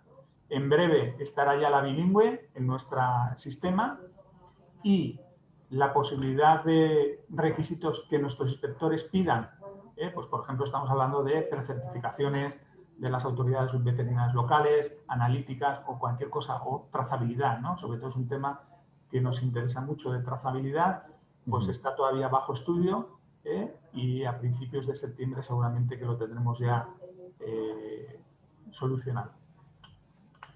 Bueno, muchas gracias. Otra pregunta, Emilio, como seguimiento y volviendo a pensar en el gráfico que has mostrado donde se está haciendo las salidas de productos que requieren certificación. La pregunta es si se van a ampliar los horarios y reforzar plantillas de personal encargado de emitir los certificados fitosanitarios en los PIFs. Bueno, pues yo aquí te voy a responder 2 cosas. Primero, que se hace camino al andar. Eso, lógicamente, es algo vivo. Eso se va viendo un poco sobre la marcha. Yo no soy responsable de lo que es la contratación de personal, digo yo, mi ministerio. Eso depende de otro ministerio, que es función pública. Me consta que han hecho, bueno, me consta porque yo lo he podido comprobar, lógicamente, ahora mismo, la semana pasada, se están incorporando nuevos inspectores, sin ir más lejos, a nuevos puntos de refuerzos, pero el tema de horarios y el tema de refuerzos de personal, pues es una cosa flexible que tiene que partir también de las propias subdelegaciones del gobierno, porque, bueno, los horarios de trabajo yo no decido desde el ministerio qué horarios se tienen que utilizar, pero lo que sí que hacemos siempre precisamente es damos los instrumentos, la información al Ministerio de Administraciones Públicas, a Función Pública, pues estos datos de certificación, de volúmenes, etcétera, para que puedan tener datos objetivos para la contratación de nuevo personal. Pues todos nuestros datos los estamos poniendo a su disposición y ellos son los que contratan. Bueno, muchísimas gracias, Emilio. Quedó claro. Coming back to questions for DEFRA colleagues, and I think Anastasia, you spoke about the IPAF system, and we've had some questions just to be clearer on that and the pre-notification process. The question is, does the notification need to be done via IPAFs only, or is it also possible to do so via the traces system? That's probably a question best for me. Apologies, I was arriving late to the first part of the Q&A. Thank you, Michaela. Thank you, Anastasia. It would have to be done in IPAFs, so that's the system for pre-notification of arrivals into GB of animals and animal products. So you'd have to use, or the GB importer or someone on their behalf would have to use IPAFs to pre-notify the arrival of goods. Great, thank you. Coming back to a question for Flavia, HMRC, you spoke about the goods vehicle movement service. One specific question we've had there is the GVMS system applied to controlled goods such as wine? Right, so GVMS is used for transit movements, EU to GB, only until December 31st. From January 2022, it will be used for standard movements, inbound and outbound. But the key question here that is being asked is actually a commercial decision. So it's up to the trader whether they wish to use GVMS, and it depends on the port that they'll be using for the respective movement or the respective import. If they're using a port that operates with GVMS, then of course they can. But if they're using a location that doesn't have GVMS, then they'll have to use another form of import. Great, thank you, Flavia. A question for DEFRA colleagues around products of animal origin. Question is, do the controls for products of animal origin also affect food supplements of animal origin? For example, omega-3 fish oil in capsules, do these require any specific certification? So this really does depend on the exact product. So I would advise you to check your commodity code in Regulation 2019/2007, which is a good general list of all commodities subject to SBS controls at the border from the animal product side. Because while a few of those products don't have any animal health risk and would not require a health certificate, it's very hard to give definitive advice without more information on the exact product. Mm-hmm. If in doubt, I'd suggest contacting the competent authority who can advise further. Right. Thank you, Michaela. Coming back to Flavia, we had questions around entry summary declarations. And can you please give an example of an entry summary declaration and in which products the entry summary declaration will be mandatory? Hi, Nick. So it's not really an example of product. It's mostly how the movement has been made. First of all, worth clarifying, ENS or entry summary declarations are a carrier responsibility, and they will contain safety and security information about the goods that you are transporting. They can be used for goods traveling by rail, by air, maritime, roll-on, roll-off. And a third party can also lodge declaration as long as this is done with the carrier's knowledge and consent. I think the best thing to do is, I've already sent you a link with the guidance so people can take a look. But that is probably the best way to summarize who needs an ENS and who doesn't. There are examples of goods that don't need one. For example, electrical energy, letters, postcards, personal luggage, or printed material like electronic media, but many other goods will require an ENS. So if you could circulate that link, I think that would be quite helpful. Great, thank you, Flavia, that's clear. Coming back to DEFRA colleagues and a question around export health certificates, and in specific, where can we find the veterinary certificates for exporting class 3 animal subproducts or animal byproducts? So health certificates are issued by the competent authority in the member state. So that'd be the competent authority in Spain. And they would be the ones to actually issue the health certificate. However, model health certificates are available on gov.uk for different commodities. Where no harmonised health certificate exists, there may be import licenses. And if there's not an import license, then we recommend the GB importer to contact the Animal and Plant Health Agency and fill in Form IV58 for specific requirements. Animal byproducts, I know there's quite a lot of different restrictions and it's very technical depending on the exact product. So I would advise to seek very specific guidance on that, depending on the exact product. Great, thank you, Michaela. Flavia, if I can come back to you with a last question for you, and it's around VAT and a specific example that has been given, which is a Spanish company has registered in the UK to operate. They have already obtained a British EORI number and have applied for VAT registration. So far, it has not been obtained, the VAT registration, because there are delays. Can they just start importing with the EORI number? And if so, how would import VAT be settled in this case?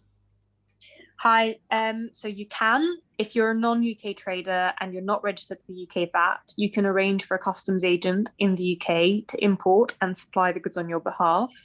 The agent's supply of services to you as the EU trader will be at a standard rate of VAT, which you will not be able to reclaim, but the agent will be able to recover the import VAT as input tax because they'll be acting under Section 47 of the VAT Act. So again, I've sent you a link and guidance to this if helpful to the trader. Great, thank you very much, Flavia. Very, very clear. And as mentioned, we will share the full slide pack from today together with additional information, including some of the links that have been referred to in the answers we've given to lots of questions around where to find things, documentation, and where to find guidance as well. Coming back to DEFRA colleagues, we're getting a lot of questions still around categories for plant products. If I can put some of these to DEFRA colleagues to reply to, please. And products such as, are garlics under a special category? Do nuts need a phytosanitary certificate? And are fruits and citrus leaves listed under exempt products? So question on garlic, nuts, and fruits and citrus leaves and their categorization. So I think I might need to take this away, if that's all right, Nick, to give specific answers on this one. So citrus is deregulated, but I don't think citrus plants are. So I don't know where the citrus leaves actually falls into that. So I'd need to give specific information. Nuts is a slightly more complicated because it depends whether they're sowing or being sowed or not.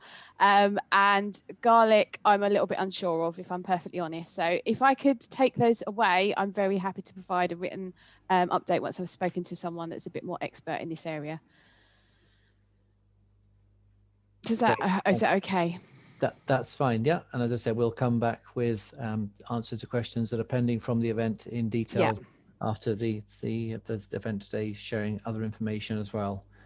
And again, on the same subject of products of animal origin and certification, a very specific question is, what requisites are necessary for products of animal origin which are produced in Spain but are then exported to Germany? Is there a pre-sanitary certificate to send on to Germany? So are you talking about the need for any kind of support attestation in order to certify from Germany into GB? Yes, I understand. So that taking that route, what would then be required for that product? So my understanding is that the certifying officer in Germany needs as much information as they request in order to sign the health certificate. I do not believe there is any particular requirement for support attestation, but there needs to be enough information for the official vet in Germany to be fully confident to sign the health certificate and ensure that the product meets all the attestations. So the core thing is to make sure that the vet in Germany has all the information that they could require. If in doubt, and they would like, for example, more paperwork for traceability purposes of a certain part of the commodity, speak to them because they will know. But there is no fixed requirements for a support attestation. Great, thank you, Michaela. Emilia, I'm going to come back to you now with a question. Si te le pongo tal cual como nos llegó en español. ¿Qué documentos tenemos que presentar a las autoridades españolas para demostrar que la mercancía se ha entregado al Reino Unido? Las autoridades dicen nuestro despacho de exportación y el SAD documento, despacho de importación de nuestro cliente. Aún así nos dijeron que no es suficiente. En un caso así, ¿qué documentos tenemos que presentar? Para Emilio, si puedes guiarnos en ese tema. Disculpa, pero como estabas hablando en español en el canal inglés, no me ha llegado la pregunta, me ha ocurrido igual que antes. Lo siento, tenéis que volver a repetirlo. Sí, te lo repito, así tal cual. ¿Qué documentos tenemos que presentar a las autoridades españolas para demostrar que la mercancía se ha entregado al Reino Unido? Las autoridades dicen nuestro despacho de exportación, la DUA de exportación y el despacho de importación de nuestro cliente, el documento SAD. Aún así, nos dijeron que no es suficiente. En este caso, ¿qué documentos tenemos que presentar? Yo creo que esto es un tema más de aduanero y yo aquí Voy un poquito... Tengo unos conocimientos muy básicos, realmente no lo sé, o sea, porque es una pena que no haya ningún experto de aduanas porque desde el punto de vista de los certificados sanitarios, a nosotros no nos tiene que presentar nada, entonces era trámite aduanero, lo siento. Bueno, gracias y lo podemos pasar a colegas de la aduana para aclararlo y confirmar en lo que enviamos después del evento. Si puedo, Emilio, aprovecho para ponerte otra pregunta. Entonces, en relación al certificado fitosanitario, va a ser necesario pasar por un PIF, incluso si las salidas actuales se realizan desde un LAME, si el circuito es verde o solo un control documental. Pues depende de la mercancía, claro, depende de la mercancía.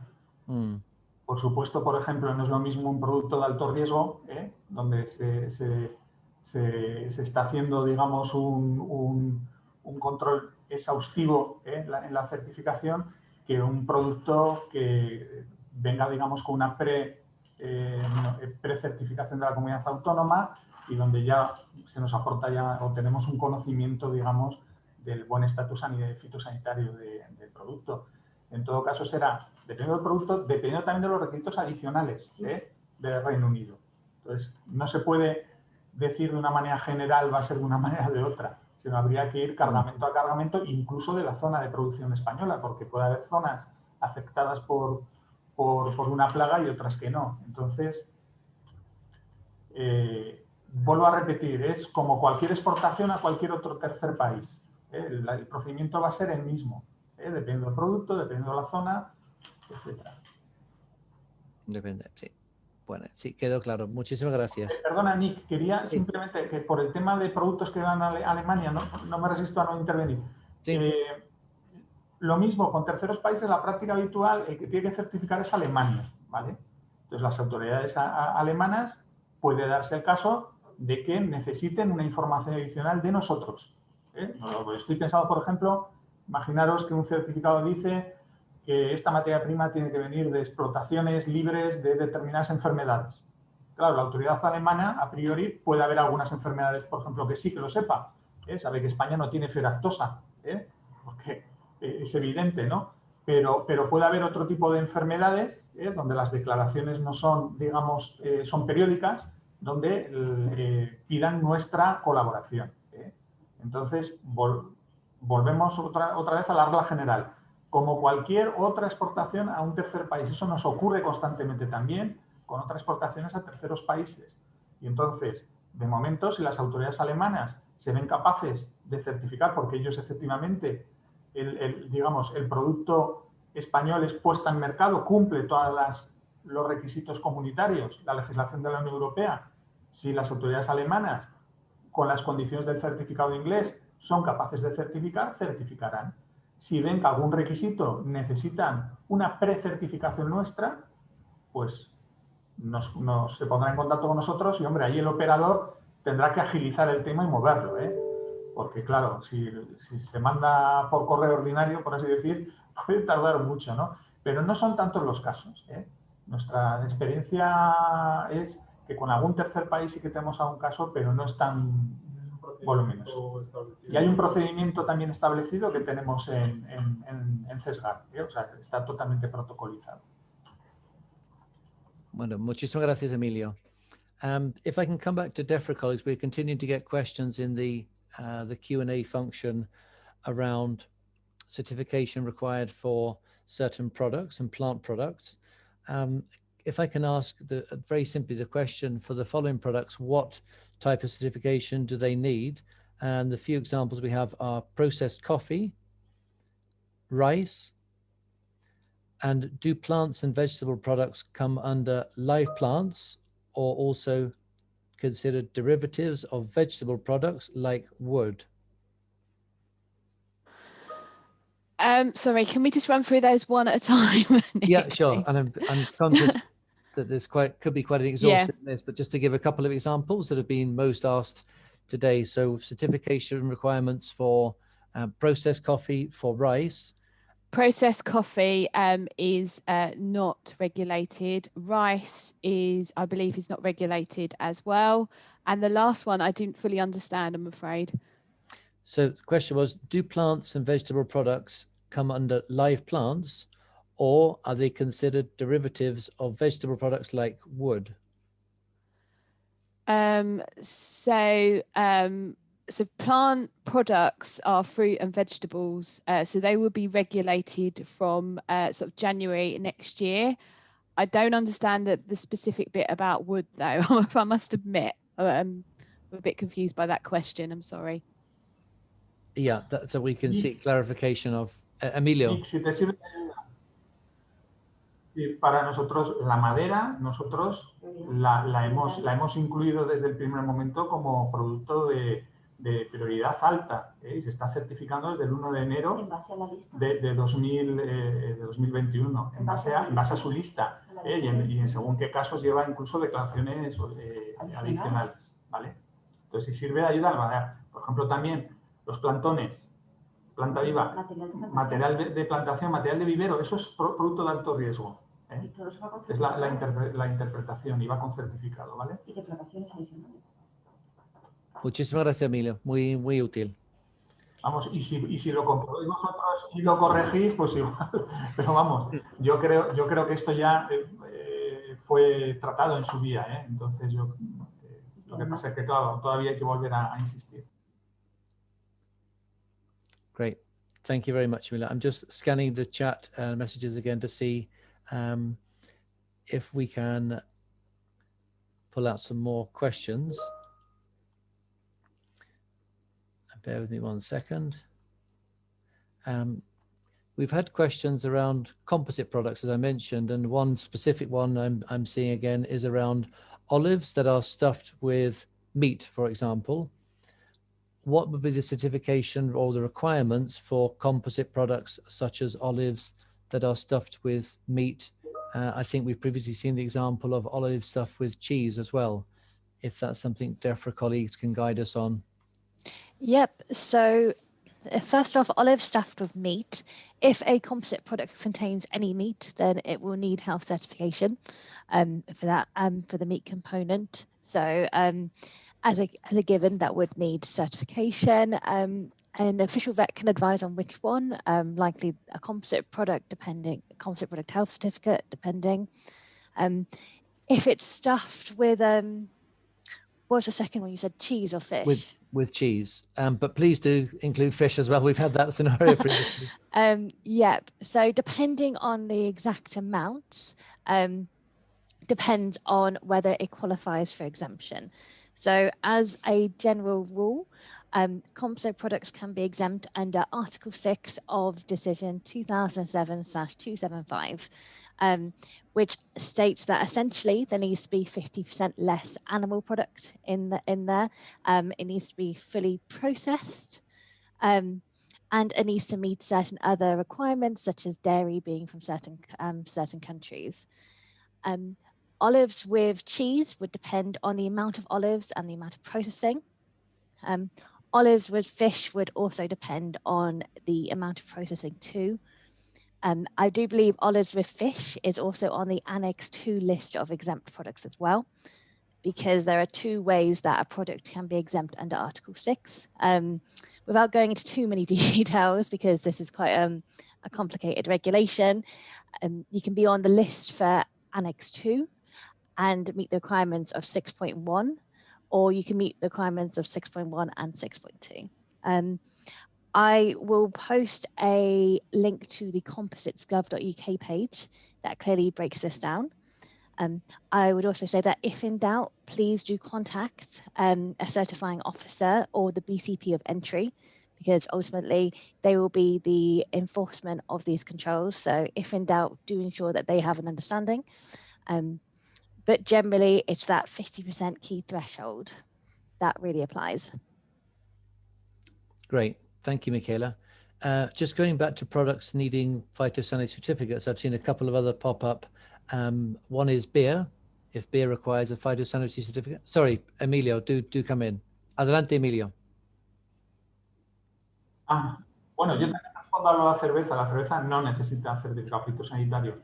Muy bien. Pero volviendo un poco a porque yo creo que es un tema complejo lo de los alimentos compuestos, ¿no?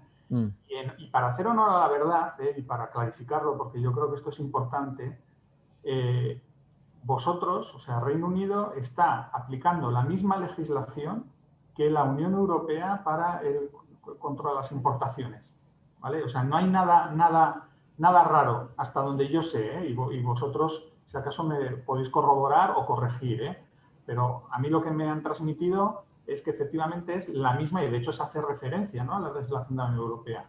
Entonces, hacer honor a la verdad, o sea, que no se está pidiendo una cosa rara, o sea, que Reino Unido no está pidiendo una cosa rara. Nosotros estamos pidiendo lo mismo a los importadores.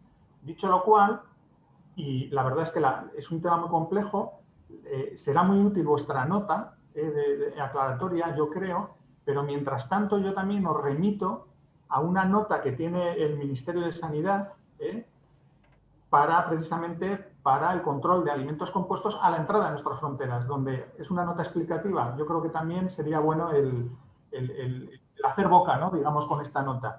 Entonces, es una nota que es del 20 de abril de 2021 y está colgada en la página web, buscando un poco por palabras claves del Ministerio de Sanidad. Es de la Subdirección General de Sanidad Exterior. Entonces, ahí hay una nota explicativa donde te explica la legislación comunitaria y donde te habla, efectivamente, pues, cuándo se considera que una carne está transformada, cuándo, etcétera, ¿no? Todas estas normas, ¿vale? Y, bueno, a la espera de vuestra nota, pero a mí yo quería un poco dejar constancia de eso, de que no es que os hayáis inventado vosotros y lo estáis poniendo muy difícil. Es que ya lo aplicabais vosotros efectivamente cuando estabais dentro de la Unión Europea para la entrada en la Unión Europea y nosotros también. Entonces, es conocido, por así decirlo. Gracias. Muchísimas gracias, Emilio.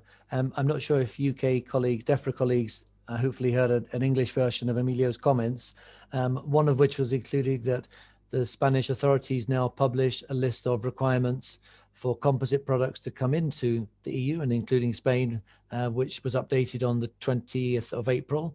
And that's a document we'll share with people afterwards.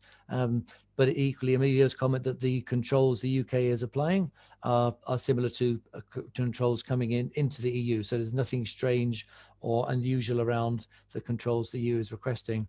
I'm conscious of time, but I've got one last question I would like to ask DEFRA colleagues, and Emilio, you may have comments on, because it's quite a specific case, but one we've heard a lot, is somebody asking if our products, berries in this case, need a quality control certificate, a sobre certificate, and a phyto certificate before they leave Spain. How are both those certificates managed with DEFRA? I think the question is, what certificates does DEFRA require for the import into the UK of berries? So I can answer from a plant health point of view. So we would need a phytosanitary certificate. I don't know if there's any other DEFRA colleagues on the line that can answer from sort of horticultural marketing or other aspects. I'm afraid we don't have anyone on the line that with those expertise, but it's something we can follow up in writing after today's event.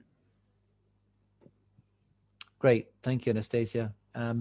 Emilio, no sé si tienes algún comentario al respecto sobre la necesidad del certificado sobre más el certificado fitosanitario en el caso de los berries, sean arándanos, frambuesas, algo para agregar.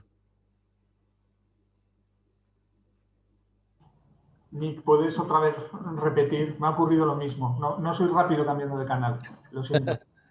No, la pregunta era si te lo hago directo. Si nuestros productos como berries requieren certificado sobre más certificado fitosanitario para salir de España, ¿cómo se maneja al llegar al Reino Unido de parte de DEFRA?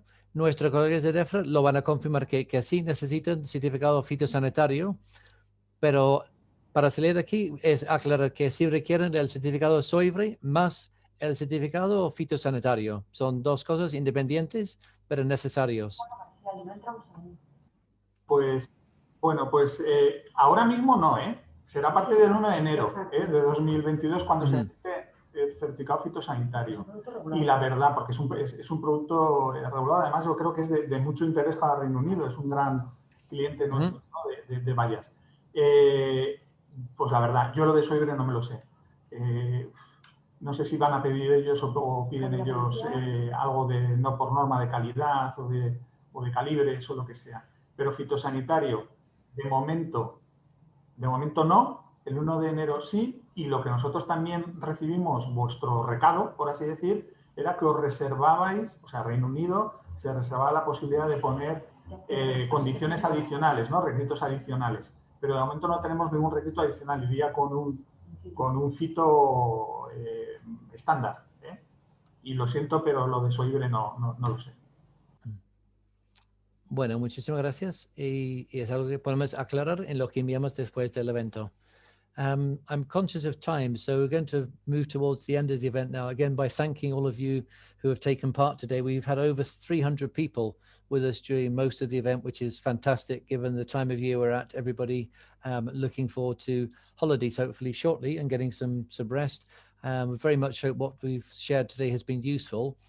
Curtis, if you could move to the last slide, please. We have one final Slido question we'd like to ask people to reply to, again, for our information and evaluation of today's event. And that is your levels of informity after the event of today. So I'll leave that on the screen for a few moments. And again, thank those who've taken part, both from the UK side, colleagues in UK departments, as well as Emilio from the Ministry of Agriculture here in Madrid, as well as colleagues in the embassy who've supported this event in the background and made it possible. Thank you also to the interpreters and the IT company who've supported us throughout the last couple of hours and made things run very seamlessly. We will, as promised, send out a full recording of the event, the slide packs, both from the UK side and from Emilio from MAPA, together with the unanswered questions. We will come back to you with those as well, so you have those. And as some of our presenters have referenced, there will be further information that we're sharing in the form of short webinars, short recorded videos around how to do certain things. One good example being composite products. So just to clarify the requirements to move those from Spain to the UK and reminding people of the key dates for those procedures to bear in mind. So thank you all very much for taking part. Thank you, Emilio, for your participation again. And I wish you all a pleasant afternoon and rest of the day. Muchas gracias, Nick, y a vuestra disposición. Muchísimas gracias, muy amable.